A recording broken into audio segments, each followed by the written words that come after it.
Ek groet u in die wonderlike naam van ons koning Jesus Christus, ons verlosser, ons zaligmaker, op hierdie Vrydag, die 27ste Februarie 2026. Ek is Jacques Pieters, hierdie is Brood vir die Siel, 072020615.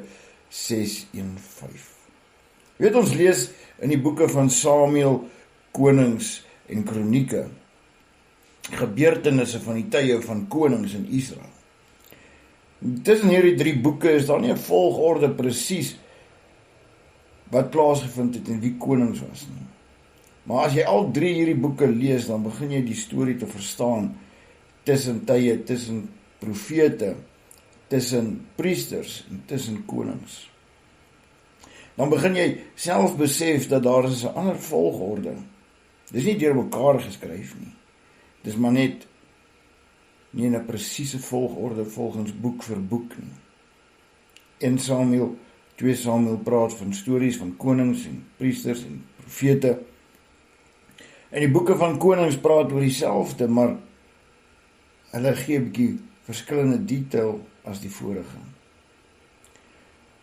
So in 1 Koning 16 word daar 'n nuwe koning geroep. Vers 1 sê, toe het die woord van die Here gekom tot Jehu, die seun van Hanani, teen Baasa en gesê, omdat ek jou uit die stof opgehef en jou as 'n vors oor my volk Israel aangestel het, maar jy in die weg van Jerobeam gewandel en my volk Israel wat sondig het, om my te terg deur hulle sondes, daarom sal ek Baasa en sy huis skoon wegvee en ek sal jou huis maak soos die huis van Jerobeam, die seun van Nebat. Die een wat Baasa in die stad sterwe, hom sal die honde eet, en wie van hom in die veld sterwe, sal die voëls van die hemel eet. En die verdere geskiedenis van Baasa en wat hy gedoen het en sy magtige dade is dit nie beskrywe in die kroniekboek van die konings van Israel nie. En Baasa het ontslaap met sy vaders en hy is begrawe in Tirsa en sy seun Ela het in sy plek koning geword. Maar Jehu word gesalf later as koning. En dit beteken nie wanneer iemand gesalf is, hy word dadelik koning nie. Sien, hy moes deur 'n paar dinge gegaan het, want Elia was ook besig met hierdie profete van Baal, met Isabel, met die koning Agab. Want daar was verskriklike dinge besig om te gebeur in Israel. Baal was hulle God. Hulle was mislei deur hierdie valse profete om Baal te aanbid. En Elia het probeer om dit te beklei en hy was omtrent man alleen wat teen hierdie vorste moes staan. En Isabel het gedreig om vir Elia dood te maak nadat hy die 850 profete gedood het. En hy het gevlug. Elia het gevlug. Daarna die berg Horeb toe. Maar daar was 'n woord gespreek. 'n Profesie was gemaak gewees, en dit kan ons lees in 1 Konings 21 vers 18 vanaf. Maak jou klaar, gaan af, Agab, die koning van Israel wat in Samaria is, tegemoet. Kyk, hy is in die wingerd van Nabot waarheen hy afgegaan het om dit in besit te neem. En jy moet met hom spreek en sê, so sê die Here, het jy doodgeslaan en ook in besit geneem. Verder moet jy met hom spreek en sê, so spreek die Here op die plek waar die honde die bloed van Nabot gelek het, sal die honde ook jou eie bloed lek. Daarop sê Agab vir Elia, het jy my gekry, my vyand? En hy antwoord, ek het u gekry, omdat u uself verkoop het, om te doen wat verkeerd is in die oë van die Here. Kyk, ek gaan onheil bring oor jou en jou skoon wegvee.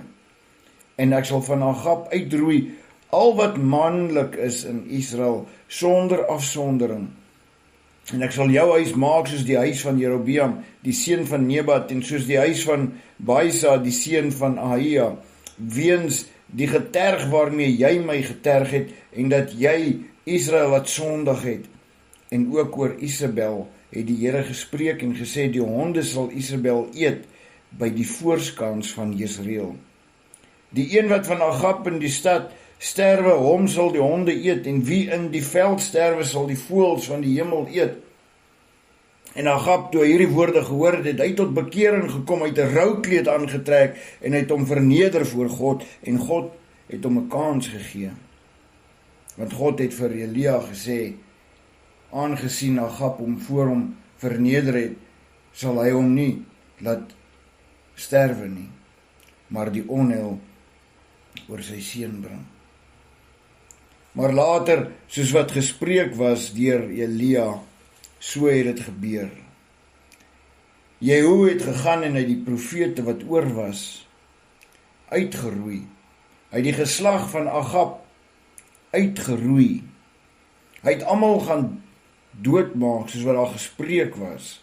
En net so wat Elia gesê het, lank voor die tyd. Lank voor die tyd het Elia gesê, wat gaan gebeur, selfs met Isabel. En wat het gebeur? Wat het gebeur? Toe,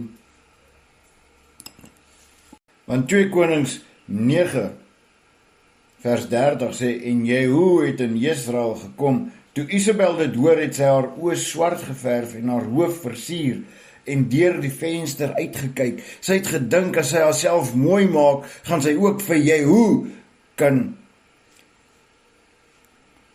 verlei. Maar dit het nie gewerk nie, want Jehu, in vers 31, terwyl Jehu deur die poort inkom, sê sy, gaan dit goed, Simri, moordenaar van jou heer.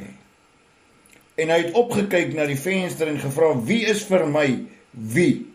Toe kyk 2, 3 hofdienaars uit na hom, en hy sê, gooi haar af, en hulle het haar afgegooi, sodat van haar bloed teen die muur en teen die perde gespat het, en hy het haar vertrap. En nadat hy ingegaan en geëet en gedrink het, sê hy, kyk tog om na die vervloekte en begrawe haar, want sy is 'n koningsdogter.